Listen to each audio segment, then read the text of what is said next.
Middle East is a region troubled by war, terrorism, weak and failed states, and civil unrest. But how did it get this way? The map of today's Middle East was mostly drawn after the First World War, the war that planted many of the seeds of conflict that still plague Israel, Palestine, Iraq, Syria, and even Iran today. Good morning, everybody. It is March 29th, 2026. It is Sunday afternoon, morning, or evening, depending where you're at in the world, which means we're at the Middle East in 30 minutes-ish. And everybody knows that ish is where the good stuff comes. So without further ado, let me bring on my brother Ghost. Ghost, a whole lot's been happening since the last time we talked, man. Where do you want to catch us up at first? Yeah, let's start with, you're right, a lot has happened. Let's start with, and excuse my rough appearance, I just finished mulching like a few minutes ago. Yeah, let's start with humor, the goofiness, because there's just so much goofiness in all of this. And the goofiness is kind of, it breaks the verisimilitude, I think is what it's called. It's like the thing that makes the story or the movie realistic to the audience. And this is the biggest one thus far. And one that I think we talked about a little bit last week. I can't remember. If you want to share my screen. There we go. Yeah, there we go. Trump confirms CIA told him Iran's new supreme leader is gay. And so remember, like, this is the new Ayatollah. He's the son of the old Ayatollah. Nobody even knew this guy existed until like 3 weeks ago. And then ever since he was quote unquote named the new Ayatollah, Trump has been, first there was like this weird video that came out of his dad's funeral of this guy holding up like a cardboard cutout, like literally like a piece of cardboard that was just cut out in this weird shape. And then with his actual like photograph, like head on top of it. And the guy was like kissing it. And so then that led to the whole internet, like calling him the cardboard Ayatollah and making all these memes about him, like being fake. And then Trump has been alluding to this guy might not even be alive. He might not even be real. Like, we haven't seen or heard from him in weeks. I've been saying that about the other Ayatollah, his father, for the past year. Like, nobody has seen him since the 12-day war. And again, like when Iran did devolution back in August, they removed him from the Ayatollah from the chain of command out of concern that they would be decapitated. Their political body would be decapitated. So the Ayatollah doesn't even matter. Like, he's an irrelevant position at this point. It's kind of like King Charles in Britain. So anyway, but now Trump is saying he might be real, he might not be real, but if he is real, I'm told he's gay. And I think there's also like a rumor out there that he's impotent. So again, like, this is just very goofy. It's very goofy. It's very hard to map this onto reality. The idea that the leader of Iran, which is a place that we've been told my entire life, like throws gays off of buildings or whatever, that their leader is now gay. I find it humorous and it's hard to take it all seriously. And this is something that Trump has been seeding for a few weeks now. So, and he's blaming it on the CIA, by the way. The exact quote, it was a Fox News interview, asked whether the CIA had indeed told him that Khamenei is gay. Trump responds, quote, "They did say that, but I don't know if it was only them. I think a lot of people are saying that, which puts him off to a bad start in that particular country. I sort of have to smile to myself when I see people trying to defend the Palestinian regime for women for Palestine, but they kill women if you don't wear a certain cloth over your face." And then he pivoted to, when I look at gays for Palestine, but they kill gays, and I'm saying, who are the gays for Palestine? And then he continues to talk about how popular he was with the gays and how the gays love him and how he like played the gay national anthem at his, again, this is Trump, in my opinion, just being very goofy. And whenever Trump acts like that, I've been studying him for 11 years every day. Whenever he acts like that, it's like you kind of have to take whatever he's saying with a grain of salt, because there's a reason he's acting like that. He's acting like that because he wants people talking about whatever the soundbite is he's putting out there. In this case, the idea the Ayatollah is gay. So anyway, we'll pivot away from that. Plenty of other goofy stuff that Trump has put out, but we won't focus in on that because there's too much to cover. The next really big story that I think kind of reinforces a lot of what I've been saying on your program the past few weeks is this one. The chief of staff, Zamir, warns the IDF will collapse due to a lack of manpower, raises 10 red flags. I think you specifically mentioned this like the last show, I think. Yeah, well, yeah, exactly. I specifically mentioned the possibility that we would be seeing like the IDF just reaching its breaking point. And this is something that they've been talking about for a while now. Like, it's not like this is surprising news to me, but it is timely news. And it's important to understand who Zamir is. First of all, Zamir is like a lifelong soldier. He was in the armored division, so he was like the head of the tanker crews. He's kind of considered, as I understand it, like a soldier. He's not like a political appointee. He's not like a politician. And basically, what happened is a year and a half ago, when the pressure was on Netanyahu about October 7th because of the Shin Bet investigations that were revealing that Netanyahu had advanced knowledge of the October 7th attack. He needed a scapegoat. So he pointed to his IDF chief of staff and said, this guy is the one to blame, and forced him to resign. And then a year ago, I think it was April of last year, Zamir was appointed and confirmed. And the thinking was that this guy is again, a soldier. He's going to look out for the IDF. He's going to look out for like the people on the ground. And the other thing that's important to understand is that ever since October 7th, there's been a lot of argumentation, and we've talked about it on this show too, debate about the lack of manpower in the IDF. Specifically, the number that's been thrown out, and I've seen it even as recently as yesterday, is 15,000, anywhere from 10 to 15,000. That's how much short they are. They need 10 to 15,000 full-time enlisted soldiers in order to fulfill the demand that they need for all these fronts they're fighting on. But they've been saying this for years now. Now they supplement all that with what's known as a reservist. Basically, everyone in Israel is required to serve 2 years in the IDF when they turn 18, and then some people stay in and sign back up, and then most of the people rotate back out to civilian life. But everyone is required to sign up as a reservist, and I think you maintain that for like 15 or 20 years. But basically, what it means is that if Israel ever goes to war, you're required to come back and fight if you fall within that probationary thing. And I think they've been incrementally raising the age to get more people involved. But the point is that as Zamir explains in this interview or in this article, and this is all based on a transcript from him speaking to the security cabinet, and all this stuff is public in Israel. They always publish the transcripts of these meetings. Since October 7th, they have summoned a total of 375,000 reservists.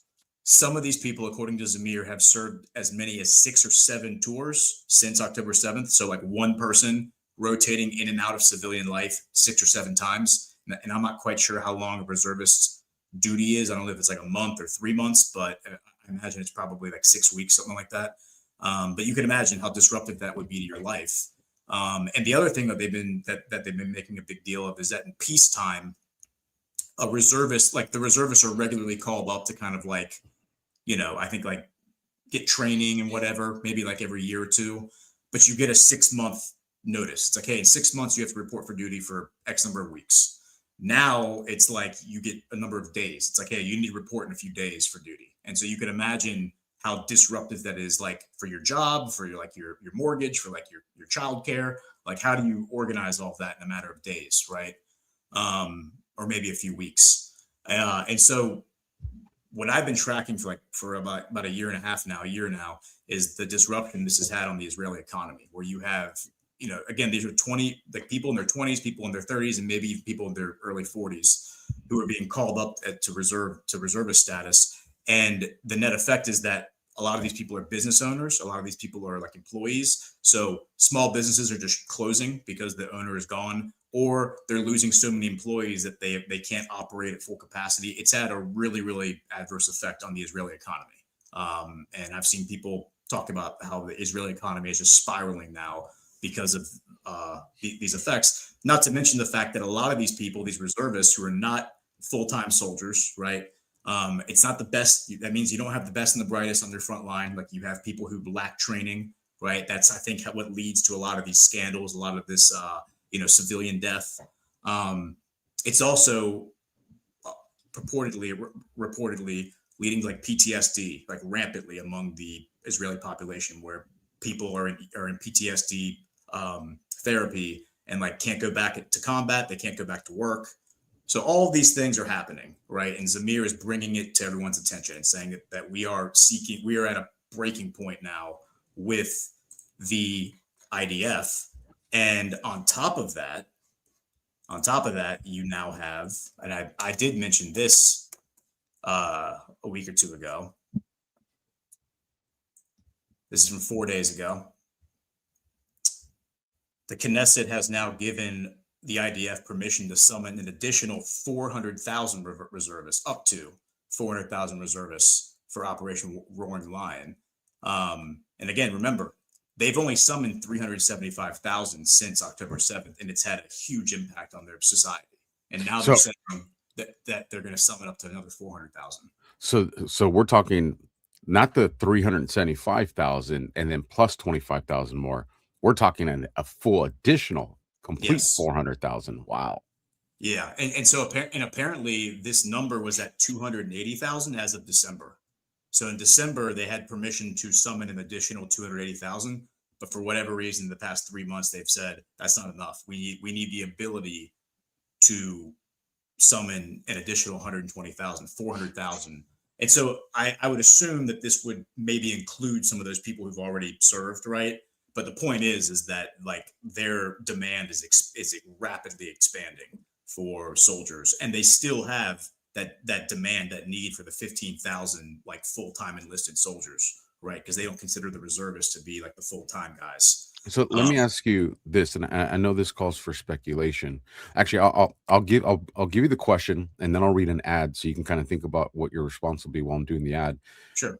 Is we know there hasn't been any ground fighting, and outside of like the special forces stuff that I think we all kind of concede exists.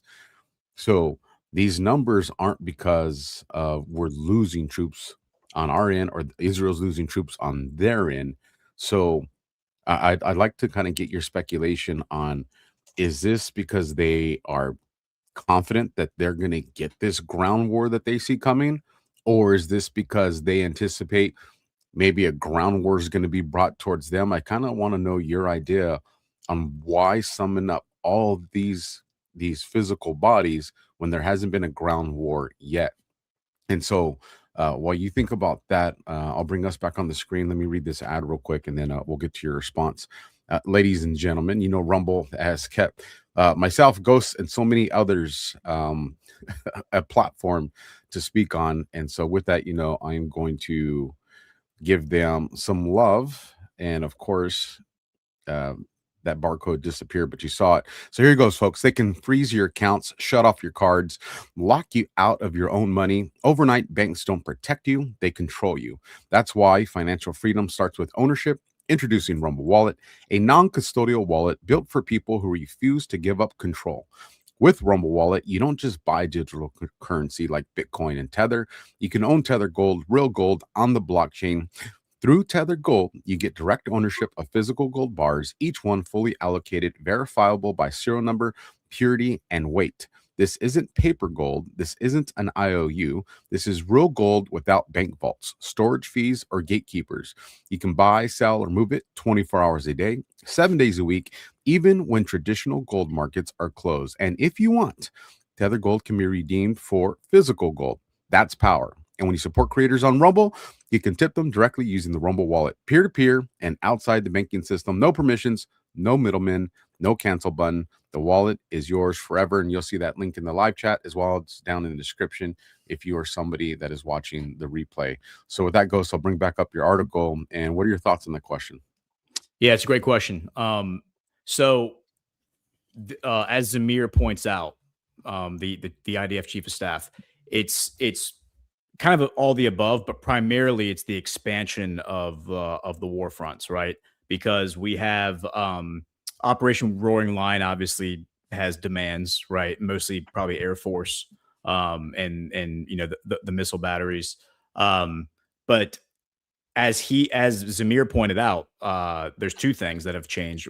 Number one, well, three things really. One, that the Gaza war has really picked back up. There's a lot of fighting now in Gaza against Hamas.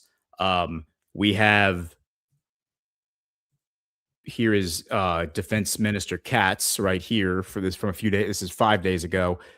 This is the defense minister affirming that Israel is absolutely going to hold a security zone in South Lebanon, everywhere south of the Litani River, which is the southern portion, like 1/10 of Lebanon is now going to become part of Israel, or it's going to be a buffer zone. They're going to drive out every Lebanese citizen because their justification is they have to kill off Hezbollah, and they can't allow any structure to remain standing because it could potentially be used as a defensive structure by Hezbollah. So they're going to drive all the Lebanese people out of this area, and it's just going to be a defensive buffer. We've heard this before. What's going to end up happening is the Israeli settlers are going to run in behind them, and they're going to start building their shanty towns, and they're going to start building their settlements.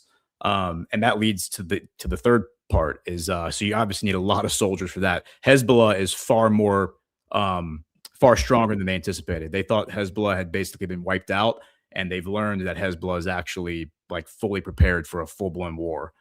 So that has been far more demanding than they expected. But as Zamir also points out, there is Jewish terrorism in the West Bank now. These Israeli settlers are now attacking not only Palestinian citizens, but also Israeli security forces who are intervening and trying to stop them from attacking Palestinian citizens. These Israeli settlers are like completely off the chain, like mad dogs off the chain now.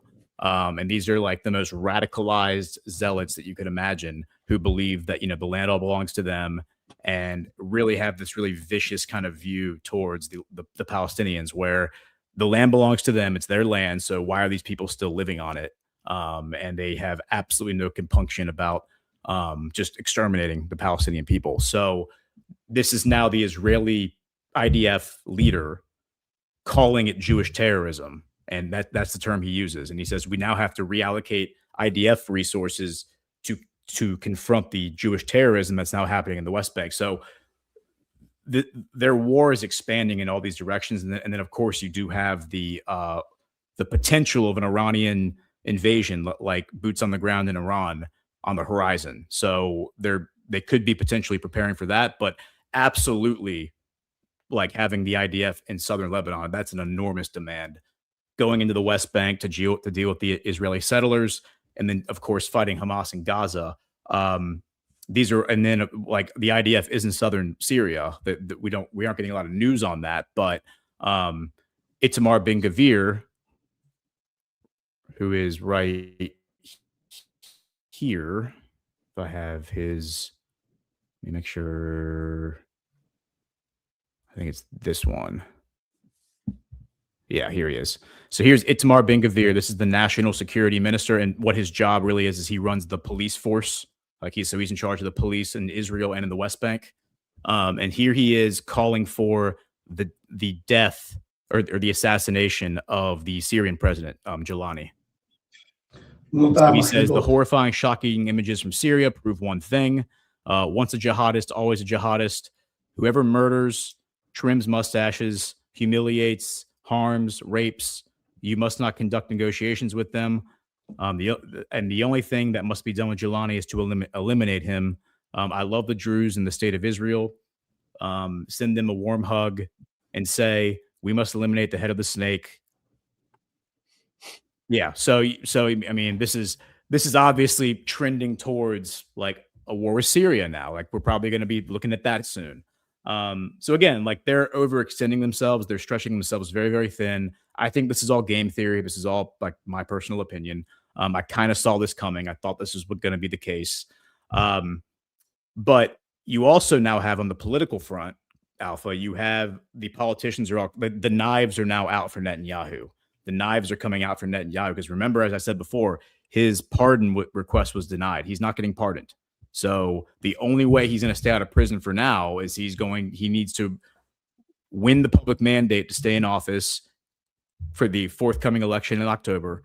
Whether or not elections are real or fake, I think is secondary to the idea of does he have the public mandate to stay in office, right? And I think, again, he wins the public mandate by one of two ways, in my opinion: either expanding the borders of Israel, right? Annexing parts of Lebanon, maybe Syria, maybe the West Bank, maybe Gaza. Gaza is going to be the hardest, right? As is the West Bank because of the border peace. or a strategic defeat of Iran, where Iran surrenders to the U.S./Israel, which is what I think this whole war is really about from the Israeli perspective. Now, you have the knives are out, as I said. Here is Naftali Bennett, The state of Israel, or speaking about this on Channel 12 the other day.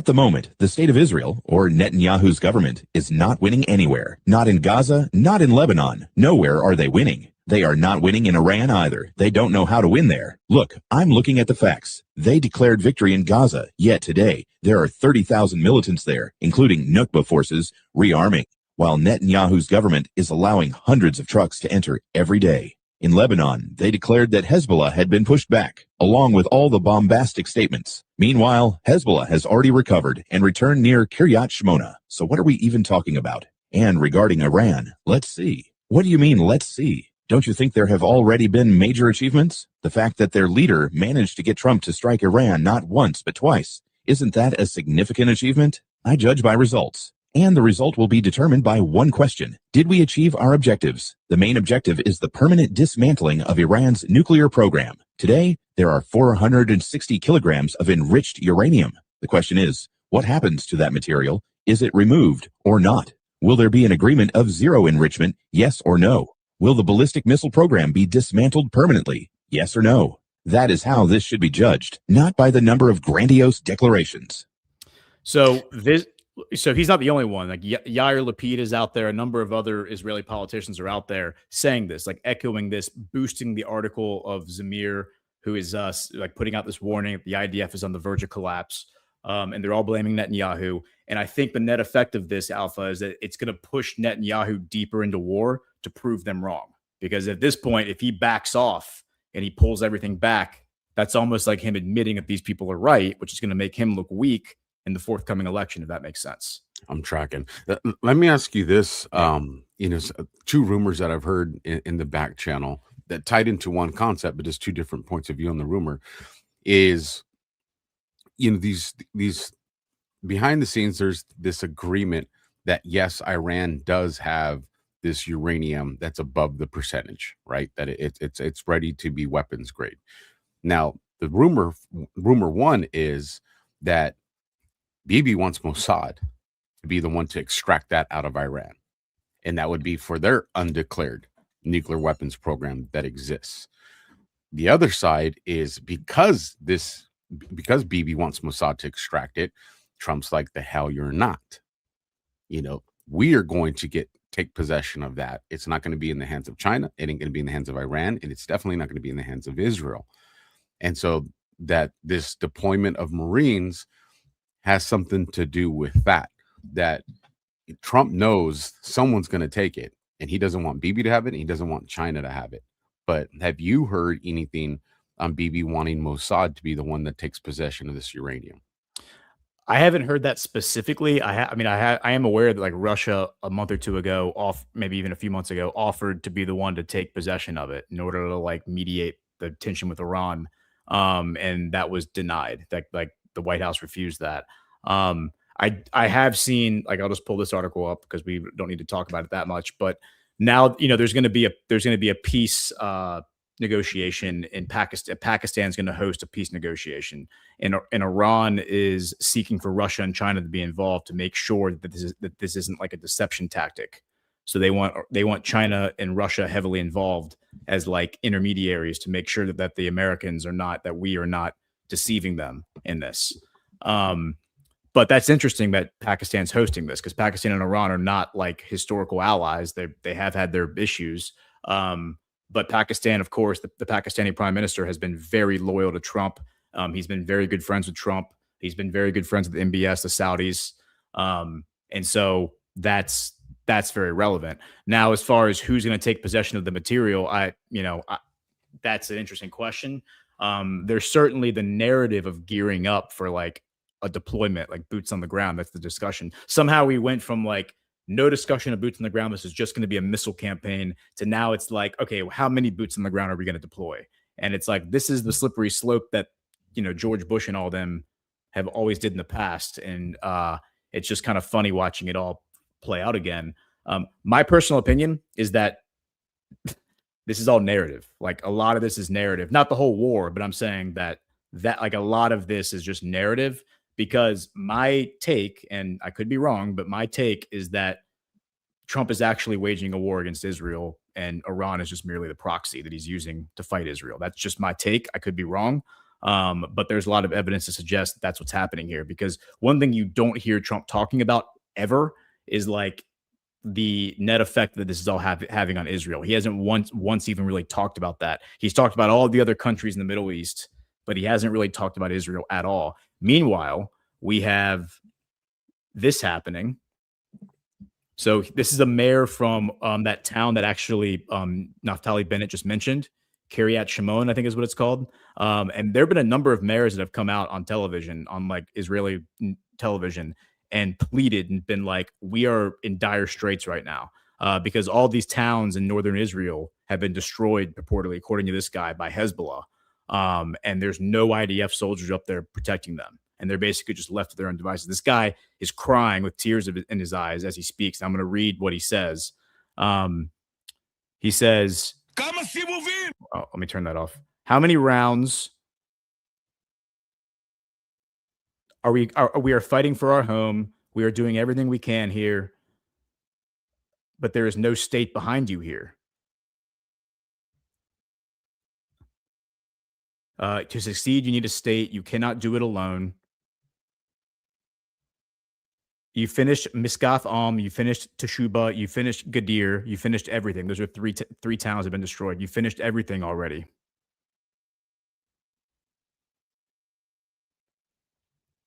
What are you doing? What are you doing? Lord of the universe, what are you doing? Either admit that you are incapable of dealing with this situation and release us, or do what needs to be done already, Lord of the universe. Yeah, and so again, like this is from like a week or two ago. Like I've seen this making the rounds many times. But Naftali Bennett just went on television and confirmed that Kiryat Shimon is being like destroyed by Hezbollah. Because as soon as the Iran war started, the IDF attacked Lebanon and like went in full force to take control of it. Because they saw it as like a pincer move. They were like, well, Iran and Hezbollah are allies, so if we're attacking Iran, we should also be attacking Hezbollah. And now this guy's saying these mayors and he's not the only mayor. There's other mayors saying this too, that basically it seems like there was no strategic plan for how to deal with a very strong Hezbollah. They seem to think Hezbollah was just going to roll over. But Hezbollah was fully prepared for this and seems to be coming back with a vengeance. And these Israeli towns are not protected. Meanwhile, you have this. There's a number of these videos that are making the rounds, and a lot of them I kind of disregard because they it's hard to know what is real and what's not, like what's AI and what's not. But this is actually a live feed from a newscast. I think it's an RT newscast in Tel Aviv. And I'll play it. Okay, and so this woman is saying, you can see the missiles coming in, and she says the sirens are the sirens are not ringing at all. The air attack is taking place right now.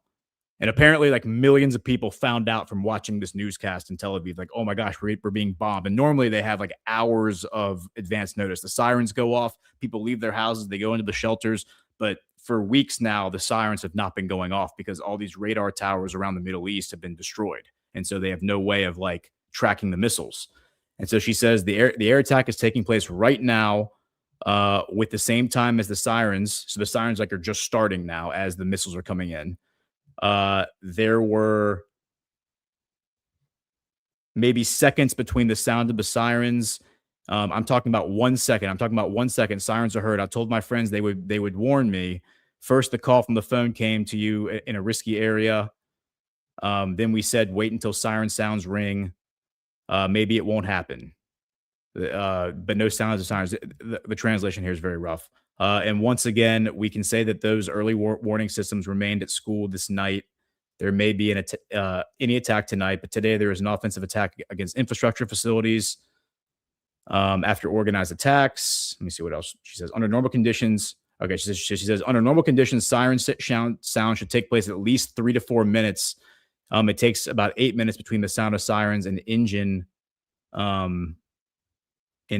but it was necessary at least 3 or 4. She's saying it should be at least 3 or 4 minutes before the missiles appear. But I mean, I remember before hearing it was like hours because they could track the missiles coming from Tel Aviv. But I think they're getting much faster missiles now. Is my understanding is that they're now sending actually the more advanced missiles that can travel much faster. That's at least what my understanding. The missiles they were sending early on was the old tech. So again, my theory, and I could be wrong about this, but I think that my theory is going back to the 12-day war of last year, is that again, Israel started that war, and then Trump had to step in and end it with the Operation Midnight Hammer, right, which put a pause on it. Joe Kent went on Tucker Carlson and said, we knew the moment that we stopped the war that the Israelis were going to come back in the next 6 months and ask for a second, round two, right? And then we know that 5 weeks later, Iran implements devolution, devolves the power of the government and the military to the lowest levels, removes the Ayatollah from the chain of command, tears down the IRGC hierarchy because they said they were worried that they had been infiltrated by Mossad.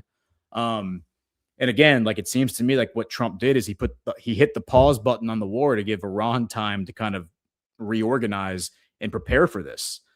Because the other thing that the devolution did for them is it prepared them for what happened in December, which was the hyperinflation of their currency, getting people out on the streets, and then a color revolution, which totally failed, blew up in their face. And then the Iranian security forces were able to round up all the Mossad and CIA assets that were on the ground running the color revolution. And now there's no more color revolution.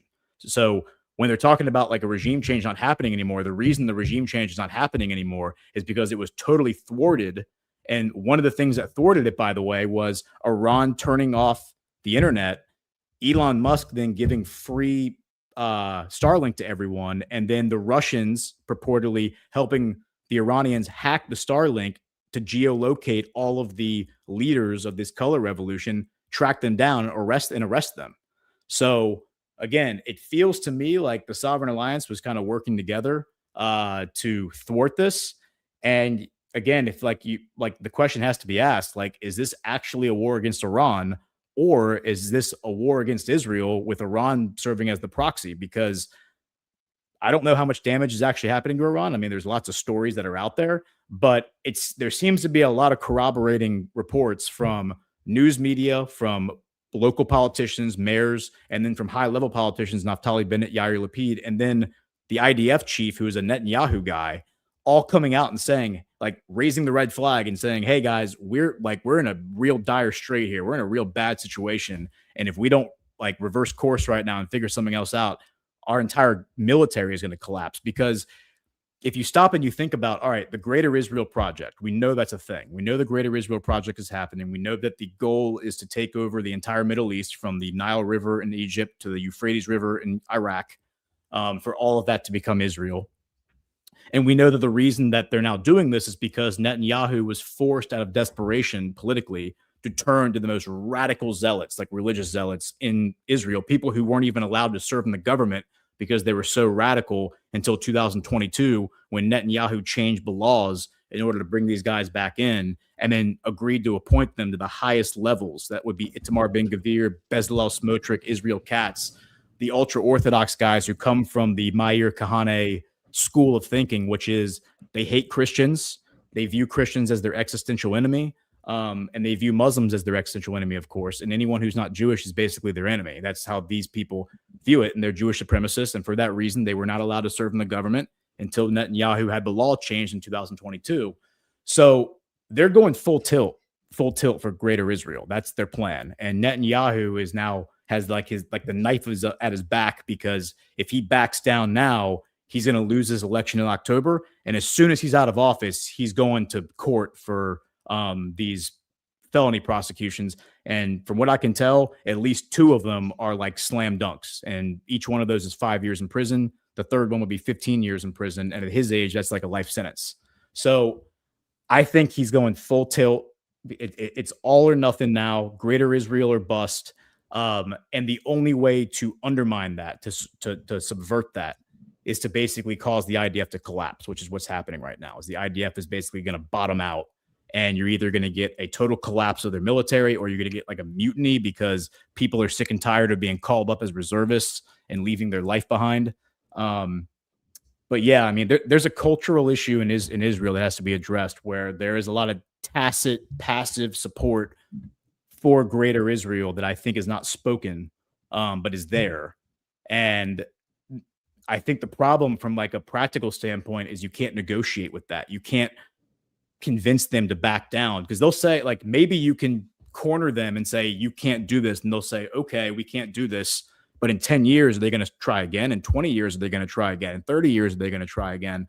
I think the only way to actually deal with it is to let it play out on a very condensed time scale, and let it fail. And then once it fails, you know, what does Israel look like after this? Because I think the only path forward is a secular state that doesn't use the Jewish identity as a shield and a weapon, right? And right now, what you have are Jewish supremacists running that government and running that state. And that is influencing now American policy. It's influencing American life.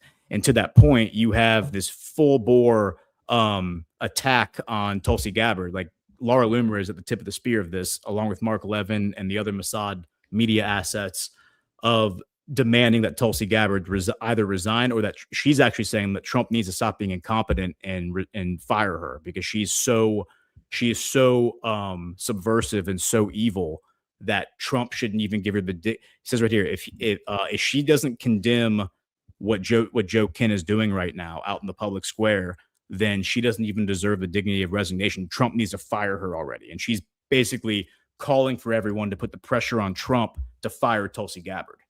And to that point, I think that's what's at play here. Like, I want to say it was 2024, because October 7th was in 23, right?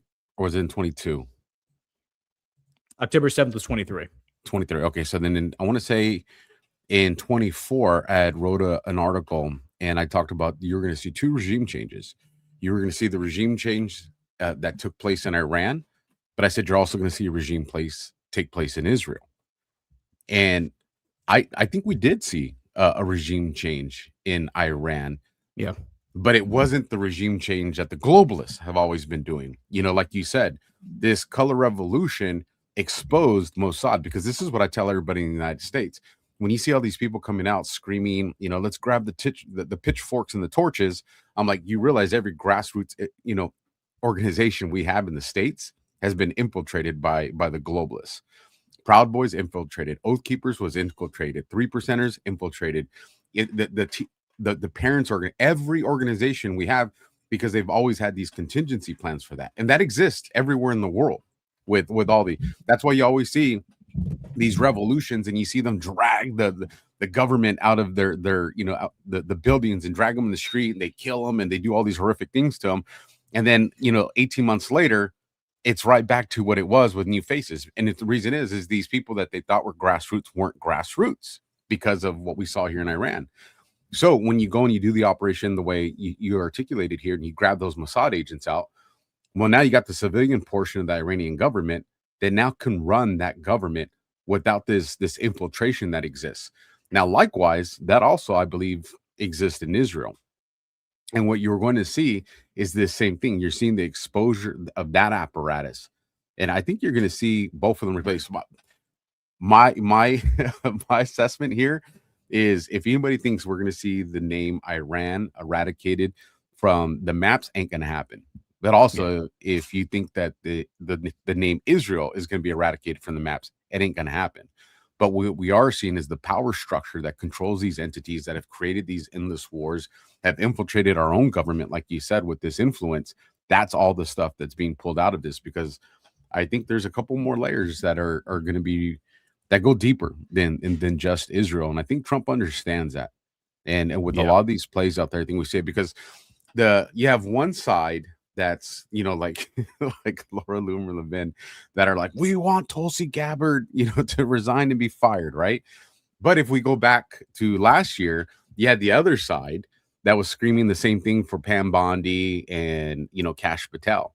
So you have these two sides that, when these people aren't pushing the agenda that they want Trump to do the resignation. You just saw, you know, Kash Patel, his girlfriend, so I won't attribute it to Cash because he hasn't said nothing, but his girlfriend that comes out and puts out this data to go against General Flynn and the alleged, General Flynn network, right? And here it is, he's trying to undermine Trump, right? Trump needs to cut ties against General Flynn, but then we see today, about 2 hours ago, General Flynn posts the letter that he wrote, and guess who signed it? President Trump. So it's like you just had an entire week of people selling this, Trump's trying to undermine Trump and Trump doesn't like Flynn, and then you have that. And so I think what we're seeing here is leak operations that are exposing all the paid shills, the Mossad agents, the CCP agents, the Muslim Brotherhood agents. I think we're seeing everybody exposed. So this way we have a more clear understanding of what does the truth look like. And you can't get to that if people still trust people that are fake.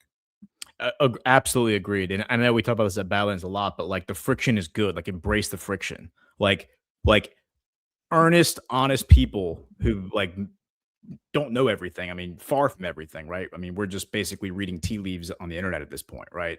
But we're not afraid of friction. We're not afraid of the truth. We're not afraid of like debate and argument because we're just acting earnestly. It's the people who have an agenda who are basically pushing like at a specific outcome. Those are the people who are afraid of friction because they don't want people pushing back against what their agenda is, right? So I think the more that we embrace friction as a movement, the more that we're going to flush out these bad actors who knows who they are. Because a lot of them, I mean, the most advantageous thing right now is to put a MAGA hat on and pretend that you're MAGA. So I think you have to assume that all these people are like wearing MAGA hats and pretending to be Trump supporters, but they aren't at all on our side, right? But of course, there are people who are also saying they hate Trump that are doing this as well. But like Joe Kent is another example. Like, again, I don't really need him to be a good guy, but look at what he's doing right here. Like he's coming out and disclosing that the U.S. worked directly with ISIS and Al-Qaeda in Syria to overthrow Assad Bashar on behalf of Israel. This is something that people like myself and others have been saying for many, many years. But the difference here is that we have one of the top intelligence officials or former top intelligence officials coming out now and giving us formal disclosure. This is what happened. And I think this is the closest that we're going to get to like an intelligence official coming out and saying this like on camera. I mean, he's doing that. He's just not officially a former intelligence official. But this is the kind of disclosure we've been begging for ever since Trump came into office. Is like, we want to know who created ISIS. Well, Joe Kent's telling you the U.S. government created ISIS along with Israel, and they did it for Israel in order to overthrow Assad Bashar, Bashar Assad. That's critical. Like understanding that is critical. And so whether Joe Kent is doing this because he's trying to subvert Trump, I don't believe that, or he's doing this because he's on orders, acting on orders from Tulsi Gabbard and Trump, that's where I lean. The net effect is that now we have public affirmation from a top intelligence official that the U.S. government created ISIS, and that is the scandal of the century, in my opinion. I mean, along with like 9/11 and many other things. But the other thing that I need to pull up, because this is going to be a major, major inflection point for, I think, our society. Happy Palm Sunday, by the way. I should have started that with that. But the Israeli police stopped the Catholic cardinal, the leader of the Latin Church in Jerusalem, from entering the Holy Sepulchre Church today for their mass, for Palm Sunday mass. And there's no explanation for this. This is following a trend that we've seen where the Israeli government is freezing their bank accounts, blowing up their churches with their tanks during their raids against Gaza and the West Bank, killing their leaders. They killed a number of bishops, or at least one bishop in Lebanon last week. I mean, they are engaging in a war against Christians. There's no denying that. And even Mike Huckabee has been forced to come out and address this. And he says, Ted Cruz, so Ambassador Mike Huckabee, my statement prohibiting the Latin Patriarch of entering the Church of Holy Sepulchre on Palm Sunday, while all holy sites in the Old City are closed due to safety concerns for mass gatherings, including the Western Wall.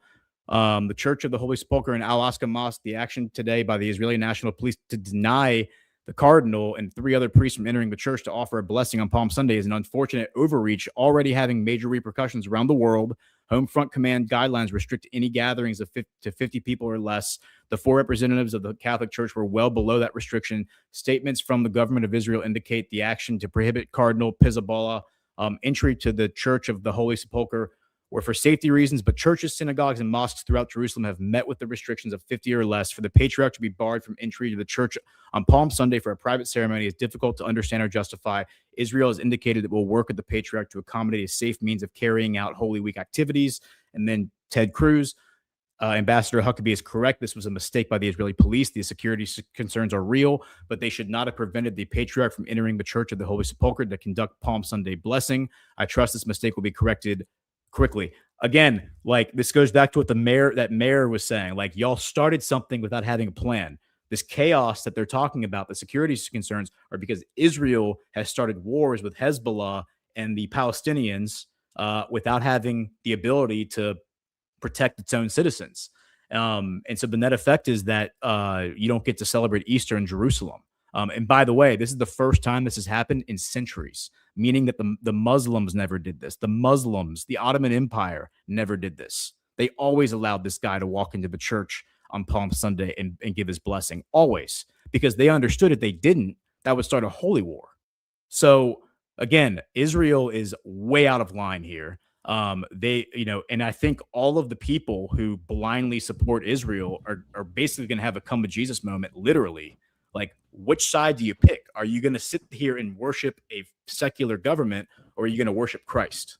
Because they are making you pick between one or the other. And even Mike Huckabee and Ted Cruz are like playing this game of which side do I pick? And they've already picked the losing side. We know that. Tucker, I think, exposed them. But the rest of us have to kind of come to this conclusion that no government on earth, whether it's the U.S. government or the Israeli government, is greater than God. But there are people in these governments who do believe they are greater than God and that they are more important. So we have to make the decision to push back. This is where the historic formula that's been in play for centuries comes into effect now. Is there's 2 power structures that have always controlled mankind: government and religious institutions. And when you go through history, when people have realized, governments have failed, they're corrupt, they're not what they say they are, governments collapse. And what steps in that vacuum of power and authority? Well, religious institutions. But then what happens when people start to realize that religious institutions are, and this could be hundreds of years later, well, then they turn on that, right? And then all of a sudden there's new governments that are formed. So what happens is you get this evil bad guy, right? That says, well, we control both apparatuses. So, and we're seeing that right now, right? People are questioning government. Now, the thing I see happening right now, and I don't know if this has ever happened in history, is I see people questioning both power structures at the same time. Yeah. People are losing faith in the government institutions, but people are also realizing that these religious institutions have failed. And that seed came right about, you could argue COVID kind of created that, because people started seeing churches close down. Yep. People started seeing, ministers, and people were like, well, hold on. And so, I agree with you. The guy, the main boss, right? Our creator, God, that's the ultimate entity that we got to have faith on. So I find it interesting how this is all playing out right now. And before I forget, I wanted to remind you of this. On one of the shows that me and Josh are doing, I don't know if it was Q After Hours or it was Death Con, but we're having the conversation surrounding Joe Kent, right? And my assessment of him right now is I don't trust him. However, I'm not going to ignore things that I see as positive outcomes from this, right? Because could he be playing a role? Absolutely could be. So there's 2 movies when I was researching Joe Kent, because I was going into his first wife, the one that died, and I wanted to get more insight on that. And while I was doing that, there's 2 movies that parallel, similarities to Joe Kent's story. The first one is Law Abiding Citizen, right? The one with Gerard Butler, the famous scene, it's going to be biblical, right? And his family gets murdered, right? And in the movie, Gerard Butler sees that the government system has failed to provide justice, so he's going to burn the whole thing down, right?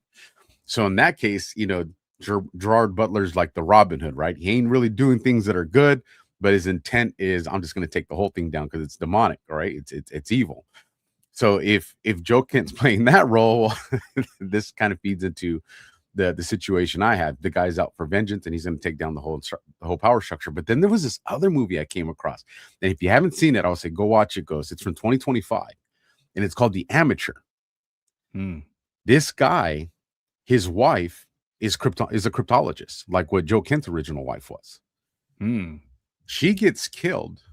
The CIA, because the husband, he worked for the CIA too. He's like an analyst. He's an intelligence guy. He's an analyst guy. Similarities, right? And they say, hey, we got to show you something. And they show this video where he sees, I think in the movie it might have been ISIS or a reference to ISIS that kills his wife, and he wants to go take them out, and they won't let him.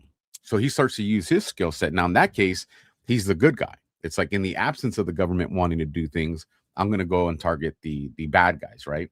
And while he goes to expose the bad guys, he starts to realize there's factions of the government that are bad that he's going to deal with in the process as well. And so it was very interesting that I saw these two. It's like, so which one is Joe? We'll know hindsight, right? It's hard to tell when things are unfolding active, but it's called The Amateur, and it's from 2025. So if you watch the trailer, and the trailer is going to make you go like, hey bro, what's going on here? Yeah, well, I see someone in the chat saying that, well, what if the Muslims had bombed the church and killed the cardinal, and then Israel was blamed for that? I actually think that would be like Bibi Netanyahu's wet dream. I think that would be like the greatest thing ever for Bibi Netanyahu, because then the entire Christian world, West, would then mobilize against. I mean, Italy, like all of it would mobilize against Palestine. And also I also think that's why the Muslims wouldn't do something like that, because it would be a terrible miscalculation on their part. But again, put that decision in the hand of the cardinal. If he wants to put his life at risk to go give the holy blessing on Palm Sunday, let him make that decision. The government should not be making that decision for him. Right. And I'm sure if you're going to die as a cardinal, that's probably the greatest way to go. Right. Is serving Christ and giving the blessing on Palm Sunday. Like, what better way to go as a cardinal? But this is also how they closed all the churches down in COVID. And this is how they they scared the shit out of everyone and said, for your safety, so you don't get hurt, sit down and shut up. 2 weeks to slow the spread, close your church down, or you're all going to die. And at some point, you have to stand up and say, fuck you. No. And Benjamin Franklin said, any society that is willing to sacrifice liberty for security deserves neither. So that means if you're willing to do that, you do not deserve to live in a free country, and you do not deserve to live in a safe country. And he actually, there's one little added statement he says, we'll lose both. Yeah, and deserve neither. You deserve to lose both. Exactly. So no, a government's never going to tell us, for your own safety, we're going to strip you of your rights. The moment a government does that, it is turned into a tyrant and must be overthrown.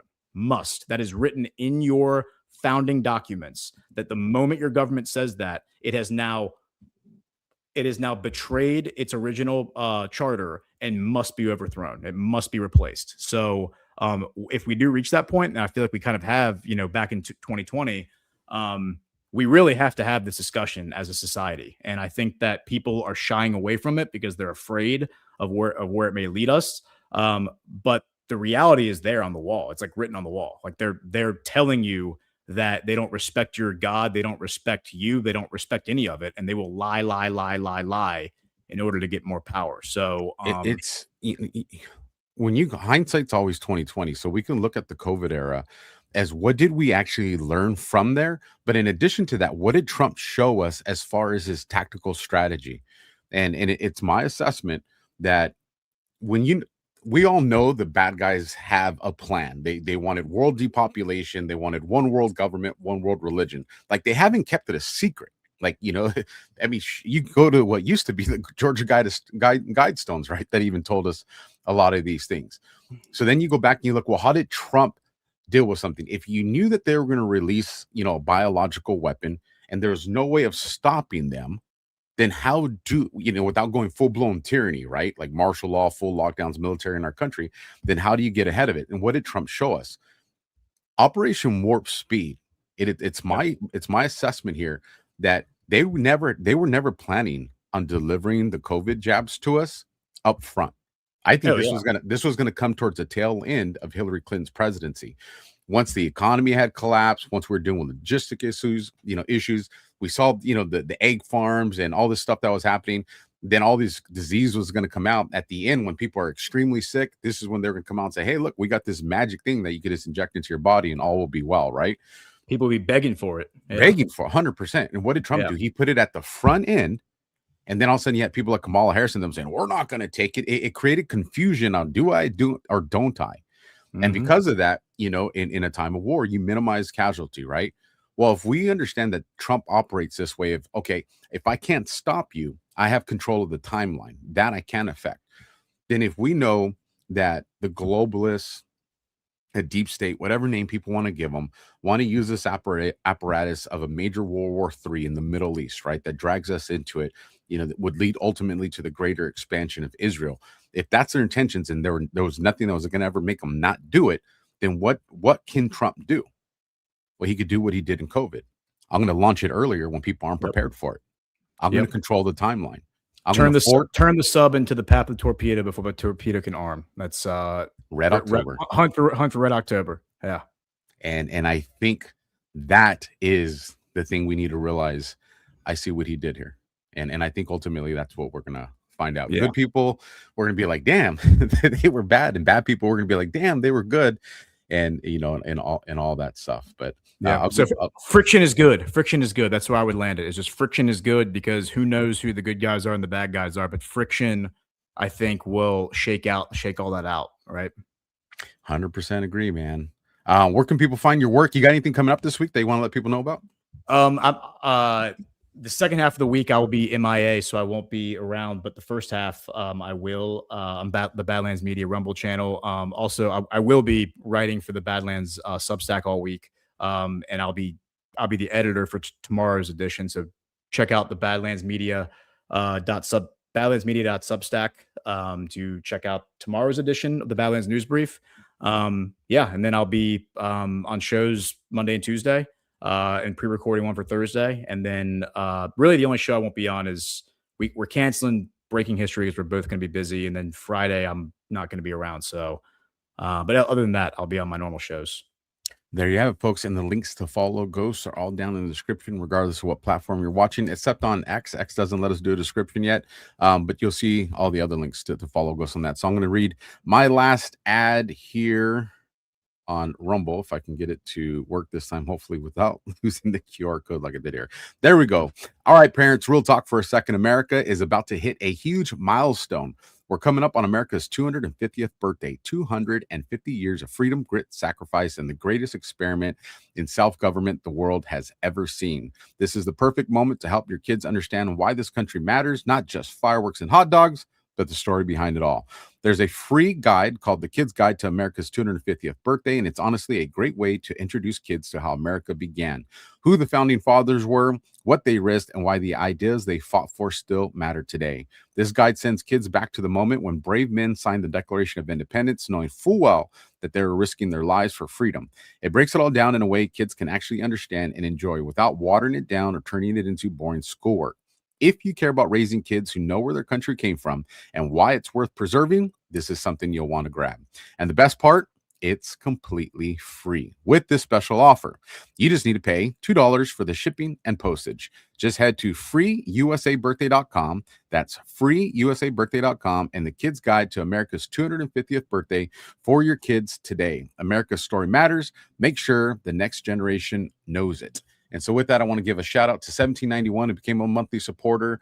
And $10, Soar47 says, thank you, Alpha and Ghost. And then over here on YouTube, Lovable Dash sent us a $5 super sticker. So for all you guys that support the show, thank you. And again, go support my brother Ghost. He does a lot of work and friction matters.